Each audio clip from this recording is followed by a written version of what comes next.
Welcome back to Making Life Easier as You Age.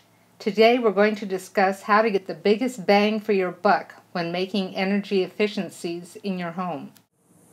Several years before I retired, I decided it was time to make my home as energy efficient as I could afford while I was still bringing in an income.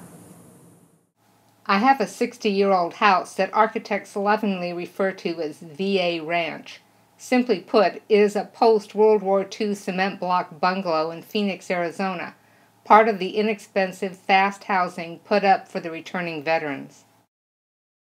Wall insulation was not a common practice until after the 1973 oil embargo. Like our gas-guzzling cars, our homes were used to cheap power. Now that energy costs were rising, builders started to include wall insulation as standard in new home construction. But what about all of us who live in pre-1970s housing? My little house only has the air cavity in the masonry block as insulation. In other words, not much. But I found an article by the Building Science Corporation that said insulate the roof, replace the windows, and seal all the air leaks before you insulate the walls. As I had a limited amount of money, I decided to take their advice and spend it on attic insulation. I don't know when the insulation was added to the attic space of my home, but it was so old that it was reduced to a paper-thin layer. A new Energy Star rated air conditioner. My existing unit was old and due for replacement anyway. And new dual-pane windows. Now, after each project, I tracked my energy costs. And here was the surprise. I do live in Phoenix. I thought the attic insulation, or at least the new air conditioner, would make the biggest difference. It was actually the dual-pane windows. I had installed French doors years ago. At the time, I told the door company that they would be under the patio cover and the sunlight would never touch them. I was advised to save money and get the single-pane windows. Just because the sun doesn't shine on a window does not mean it doesn't leak hot air through the glass. My recommendation is to have single-pane nothing in your home. My energy bill dropped by 50% once the new windows were installed. 6 years later, with continuing oil price increases, it still remains about 50% a month below what it had been. From my experience, I've got to say that if you can only afford to do one thing, replacing single-pane windows will be the best money you can spend to increase the energy efficiency of your home.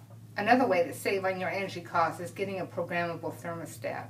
I got this when I got my new air conditioner. Prior to that, I had one that I had to manually adjust up and down. I'd come home from work and the house would be freezing, which meant I forgot to adjust the thermostat before I left for work, and I'd just been pouring dollars into my house all day long when nobody was home. This way, once you program it in, the human element is taken out of it. It's a great way to save money. Ceiling fans are critical in managing energy costs and comfort levels. Now that I'm retired and home all the time, I'm not comfortable keeping the house as warm as I used to when I was gone all day. My energy bills were creeping up again, so I had fans installed in the rooms that didn't have them. I love watching home decorating shows, but I cringe when I hear the designers say, "And we'll get rid of that ugly overhead fan." Replace it with something prettier, yes, but you're crazy if you get rid of it. There are universal remote controls that will turn any fan on and off and also change the settings. I had one installed when I had my living room fan put in. When I had the electrician install this fan in the living room, I had him wire it to a light switch, even though I had the wireless remote installed.